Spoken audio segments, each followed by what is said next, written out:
Hello and welcome to The Gaggle, where we challenge and, if necessary, destroy media narratives. I'm George Szamuely. With me today, of course, is co-founder of The Gaggle, Peter Lavelle, host also of RT's talk show, Crosstalk. So the United Nations General Assembly got underway this week, and as always happens, the pride of place goes to the President of the United States, who speaks on the first day. And President Biden delivered his customary bizarre address. I mean, first of all, there is the tone, which was all uttered in this customary yelling, angry voice. And then there was the strange soaring rhetoric that far outdid Barack Obama. If you just look at some of his verbiage, he would have something such as the future will belong to those who embrace human dignity, not trample it. The future will belong to those who unleash the potential of their people, not those who stifle it. The future will belong to those who give their people the ability to breathe free, not those who seek to suffocate their people with an iron hand. Authoritarianism. The authoritarianism of the world may seek to proclaim the end of the age of democracy, but they are wrong. The truth is, the democratic world is everywhere. It lives in the anti-corruption activists, the human rights defenders, the journalists, the peace protesters on the front line of the struggle in Belarus, Burma, Syria, Cuba, Venezuela, and everywhere in between. It lives in the brave women of Sudan who withstood violence and oppression to push a genocidal dictator from power. It lives in the proud Moldovans who helped deliver a landslide victory for the forces of democracy with a mandate to fight graft, to build a more inclusive economy. So you get the sense there that this is rhetoric that it far outweighs any kind of serious message that he imparted. But the general thrust of it, he was saying how United States has somehow, since he came to power, has revitalized its alliances. As he said, what we'll do when America is back, we're going to revitalize our alliances. And this is happening at the very time in which the French, have withdrawn their ambassador from the United States. They are speaking openly with absolute contempt for the United States. They've never spoken like this. Not even in the days of de Gaulle did they ever talk about the United States in this fashion. Treason, backstabber, and so on. And the European Union, the leadership at least of the European Union, is echoing the French. With Charles Michel, the EU Council President, Ursula von der Leyen, all of whom are backing the French, and even Great Britain, the loyal ally, the plucky little lion, always has America's back. Even Great Britain has been snubbed by Biden because Britain has been seeking this trade deal, this post-Brexit trade deal with the United States for years. And Johnson was in Washington. There was talk, he said, hey, what about this trade deal? And Biden said, yeah, well, let's think about that, and let's do lunch sometime. And in the meantime, but what Biden did have time to point out is that he was very critical of any British move to essentially reincorporate Northern Ireland within the United Kingdom and essentially end the whole ridiculous EU arrangement. He said, no, you cannot do that because I invested a lot of my time in this Irish, the Good Friday Agreement, and you better not welsh on that. So that's Great Britain. And that was on the same day as that buffoon Boris Johnson went on US television and said, whoa, after Trump, Biden is a breath of fresh air. Hey, Trump was actually offering you a trade deal. So you got nothing. You got the back of your hand from Build Back Better. So it's a very, very bizarre performance by Biden. Anyway, what was your take, Peter? Well, number one, I think you could take all of the foreign policy speeches from Wilson all the way up to, let's say, Donald Trump. Well, take out Donald Trump, up to Barack Obama. You take them, you print them all out, and then you put it into a blender, then you hit go, and then you see what you get, because that's exactly what that speech was. There was no strategic thinking. There was no there was no forensic definition of how the international order stands and where it needs to go. The way I read it, you got the impression that he was speaking to Congress and not the world. No. It was really very much domestically driven, which is really quite hypocritical about Iron Fist. What about those 500 people, languishing in your jails because of January 6th? I mean, that hurts, okay? Yeah. But it was just so vacuous, and it was tone deaf. Its delivery was incredibly awful. I don't think anybody really listened to it. And obviously Joe Biden, and I have to say this with complete conviction, he had really no idea what the speech was for or about, okay? No. And he didn't leave. See, one of the things presidents do, and sometimes they do successfully, rarely, but sometimes they do, they leave a stamp on their administration. Love or hate him, Donald Trump's tone was totally different. His message was completely, and George and I, it's fair game to disagree with him, but it was focused. It was focused. And even to the point, Trump, his convictions were so deep that he couldn't understand why people would disagree with him. I mean, and that's how focused he was, okay? Right. And with Joe, it was kind of like trying to entertain everyone. And one of the things we've seen about this administration, and it's always in every administration, but Biden and his people around him, they're desperately seeking to score a political point. They don't want to do the work. They don't want to do the leg work. They don't want to do the head work, okay? Right. And so this Arcus thing, which, again, the way they played it, it is right. Let's not talk about Afghanistan, okay? Right. We're dying. What it is that, they're living in this hermetically closed environment, but a lot of people like us are watching very carefully, and none of what you say, none of what you do makes any sense whatsoever. And you and I could pick that speech apart and just show the gross hypocrisy on so many different levels. That's painful to listen to when it's so in your face, okay, and transparently a lie.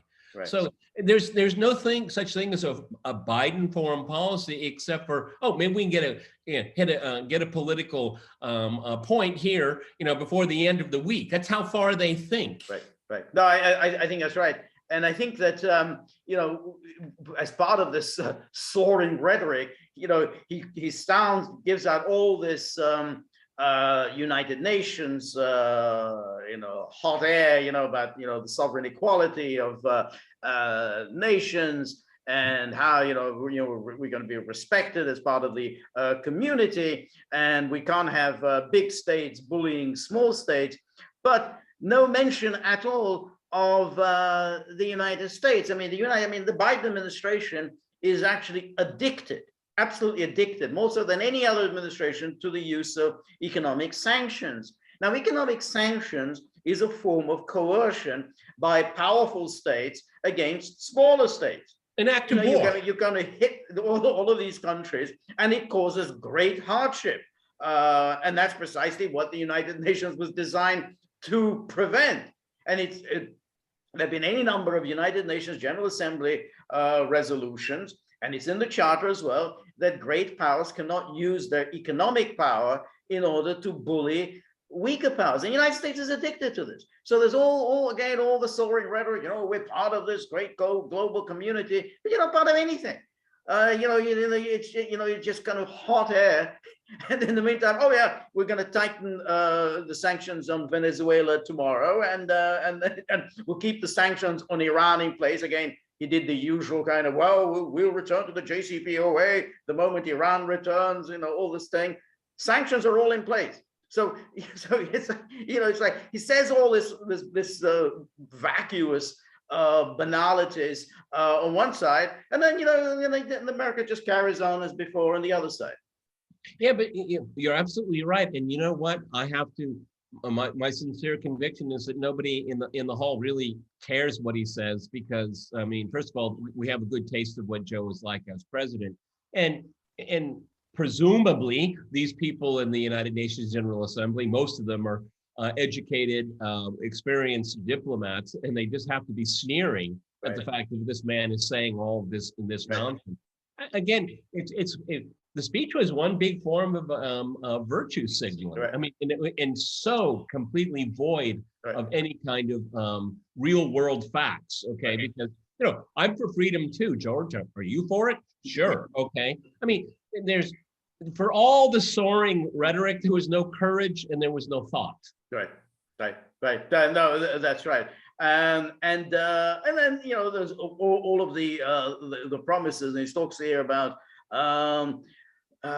corruption. That's the one of how we, here the United States is going to be fighting corruption, helping people with fighting corruption. Now, and the moment people hear that, then they say, okay, so the United States is going to come in and essentially find a new mechanism for interfering in our domestic affairs under this nebulous fight of corruption. Oh, we got to fight corruption. So it's always as because of all this this do-gooder stuff. For the rest of the world, they listen to this and say, yeah, okay, so that's another way for the United States to insert itself into our domestic affairs. So, the moment they hear human rights, we're really down for human rights. Okay, so that's another mechanism for the United States to start imposing sanctions, bullying, building, coalitions against us. So all of this stuff, as you said, people are listening to this and they know what it means. They know, they're not buying it. I mean, people in the media buy it, all the gas bags who come on MSNBC. Whoa, this is a soaring speech. It's so different, so refreshing from the Trump days. No more America first. It's now America firmly part of the world community. Joe Biden talking about corruption, I think most people were laughing through their masks. Okay, I'm sure the anyone that was in part of the entire general Middle East that was part of the grift of Afghanistan have to be chuckling. Everyone got their money in Dubai. Watching the speech. Yeah. Well, you did a great job as VP. Okay. Right. And then I'm sure the Ukrainian ambassadors say, yes, Joe, we know a lot about corruption. Corruption, exactly. Yes. Okay. So I guess for you and I mean, if a president said we're going to get our way because we're strong, right. Okay, there's something to that. Okay, at least I understand that. Okay, right. I mean, all through human history, might makes right. Most of the time, it does. Even if it's wrong,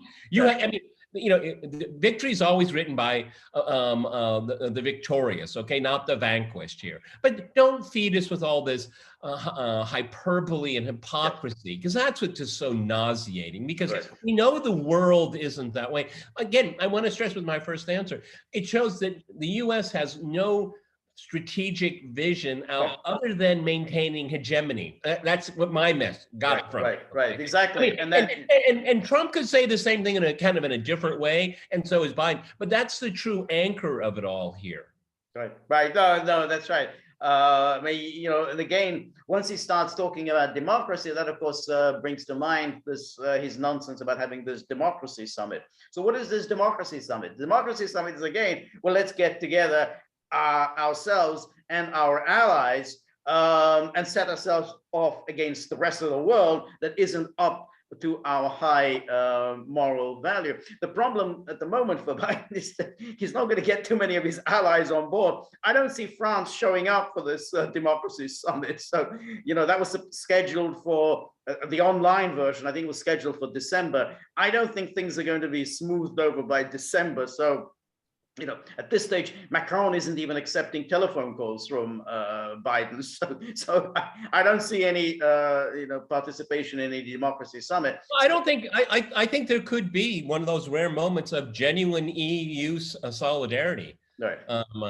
Because if everybody knows, for better or worse, that there is a Franco-German axis that is basically the center core of the EU. I think Macron is going to say to whoever's chancellor is saying, "You're not going either." Okay, you're not going. I don't think so. I mean, but something we talk about another time. I mean, you always hope, well, maybe now there'll be some new realignment of forces. Fine if the Anglo-Saxons want to go their own way, the UK, America, Australia, fine, let them go their own way. Let's kind of, with De Gaulle. So, if they want to do these things, we Europeans have our own agenda, and we're sick to death of the British essentially imposing their will on us. I'm glad you mentioned De Gaulle, because his ghost or spirit, he's haunting us all of the time. Because who would have thought that in 2021, I mean, in its purest form, this is De Gaulle speaking, okay? And I mean, talk about being prophetic, prescient. It's just amazing. And for you and I, this is a wonderful opportunity to break out of this this Atlantis mindset that is absolutely completely out of place with today's world. Okay, it's being imposed upon everyone. It's a huge grift, and maybe the Australians gave us a gift here. Okay? No, exactly. It is a gift, and that's why you keep hoping that don't take his call. Just the good thing is the UK is out of the European Union. Exactly. That's exactly it. That's exactly it. And so, and relations between again, happily. Relations between the UK and France are very poor as well, but on the issue of migration and again fishing, Ireland. Northern Ireland. So Boris Johnson says, absolutely rock solid. The Anglo-French alliance, he says, rock solid as it's ever been. Yeah, right. So this is indeed a wonderful opportunity, thanks to Biden's staggering incompetence. He's given an opportunity for Europe finally to craft its own policy, something that should have happened immediately after the Cold War, should have happened in the aftermath of the Iraq invasion, because again, there was suddenly this moment of Franco-German unity with Chirac and Schroeder strongly opposing the Iraq invasion. For some reason that kind of dissolved, but now let's try this again. See if this time we can break this bond. Then it goes back to so many of our past podcasts, is that you have the Atlantists through their vehicle NATO, is that they have so much elite capture, okay? And so even if you have politicians and thinkers thinking about this is a new way to think about sovereignty, our own sovereignty as a country, and some kind of EU sovereignty, which is a real challenge, okay? It's not impossible, but it is a challenge, okay? But the wrench that is always thrown into the works is the US, okay? Now, this is a wonderful opportunity. Again, folks, the EU is big, it's rich, it's populous, it's educated. There is no reason in the world why it can't be a standalone regional power in the world, and could first, and now I'm getting hopeful, maybe play a positive role somehow, okay? Well, I think so. I don't know. Yep, and what's different this time, as opposed to 2003 and the Iraq invasion, is that this time it's hit France in the pocketbook. At that time, after all, ultimately, it was still Iraq that got it slapped on the head. And so, all right, France and Germany were opposed to it, but it's still Iraq that had to pay the price. This time, France has to pay the price. And that doesn't go down well at all. So, that's 50 billion or maybe probably a lot more euros that France has lost. Can't afford to lose that kind of money. So it's a serious situation. And in the meantime, you've got Marine Le Pen, who is openly calling essentially for a Franco-American rupture. That there's basically that ship has sailed. So Macron is he's got a tough re-election next year, and he's being attacked on this issue by Le Pen, his likely rival. Another issue here that is very important to the Europeans is the issue of non-proliferation. This deal with Australia is a very slippery slope, okay? Because if we have nuclear proliferation, even a woof of it it's going to start an arms race in the Pacific. Okay, Right. you're going to have Japan, South Korea. You're going to have and then there are countries like Indonesia, Malaysia, even Singapore is really spoken out. And they're saying, and so this is an opportunity for the Europeans. Like, why in the world do we want to get involved in this? Okay, right. Yeah.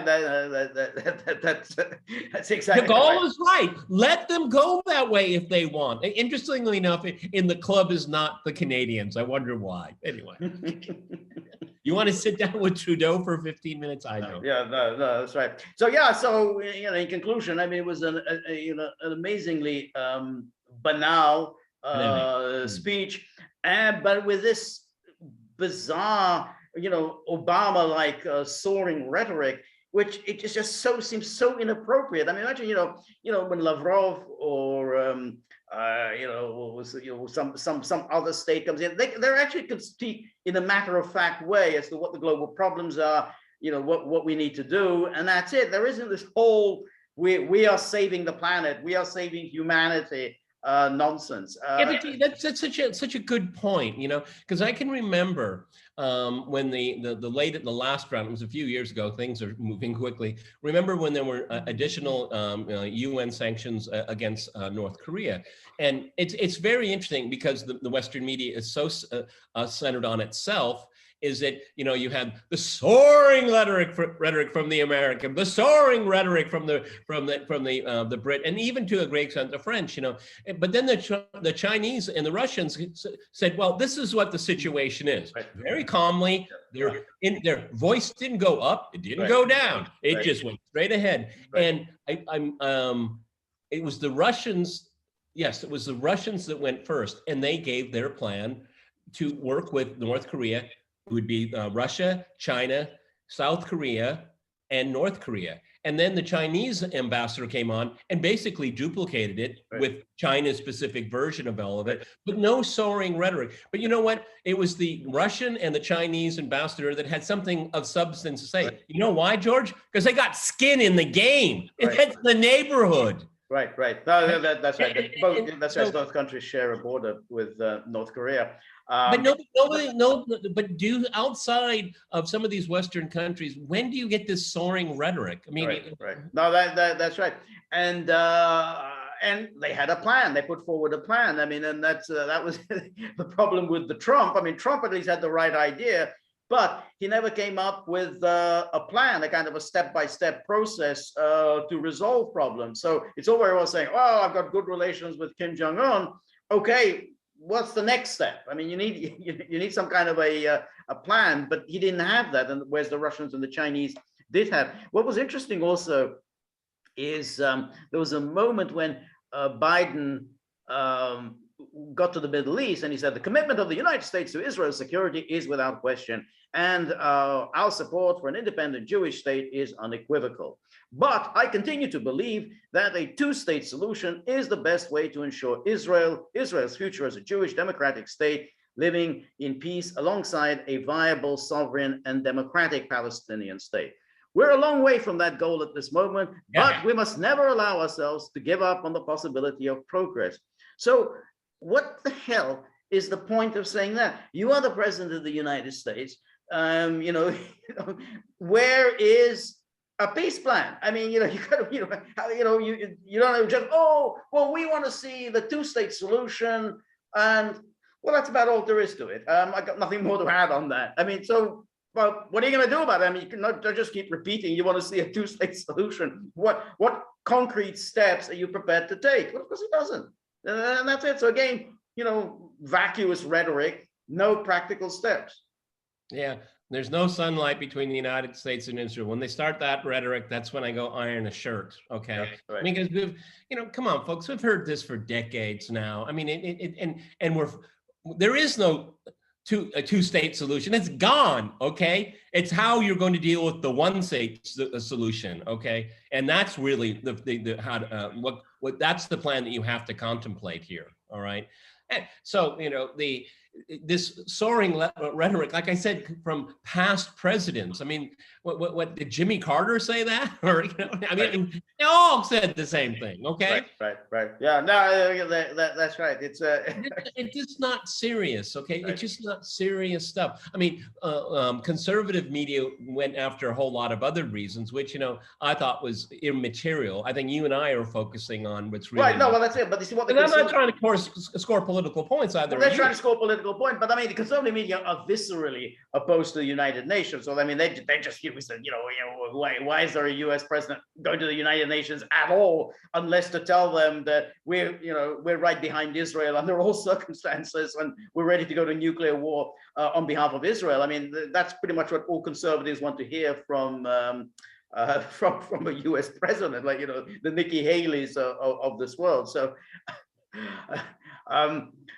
Yeah, no, I mean, and another thing was in the conservative media is that we had that kind of pompous buffoon was on Tucker Carlson, before the ABC, the guy that the ABC News veteran who's there all the time, the tall, kind of good-looking, kind of aging thing. He's always on Tucker Carlson. He's been there. He's been around. Used to be the White House correspondent on ABC News. Oh, Brit Hume. Brit Hume, exactly. Just named escape it, Brit Hume. And he was saying, he said, because Biden talked about this $100 billion for this environmental stuff, climate change and whatever. And then Brit Hume said, well, foreign aid, always very unpopular. No way he's going to get that through Congress. Well, you don't go to Congress and say, oh, can I have $100 billion for foreign aid, please? Well, of course, Congress is going to say no. You dress up foreign aid as something else. I mean, the children. Yeah. Or it's it's research into alternative energy. I mean, all that money that's going to Ukraine. I mean, that's foreign aid. The money that goes to Israel, foreign aid. The money goes to Egypt, foreign aid. I mean, people like Brit Hume would just say, well, no, you're not going to get. No, yeah, I found that to be very else. I found it very strange that he focused in on that. Okay, I thought so. Yeah. Because there's probably the worst military spending is the worst, but foreign aid's the second. Okay, I mean and everybody, don't kid yourselves. Foreign aid for country X. How many Western NGOs get the money because they're in country X? I mean, it's such a scam.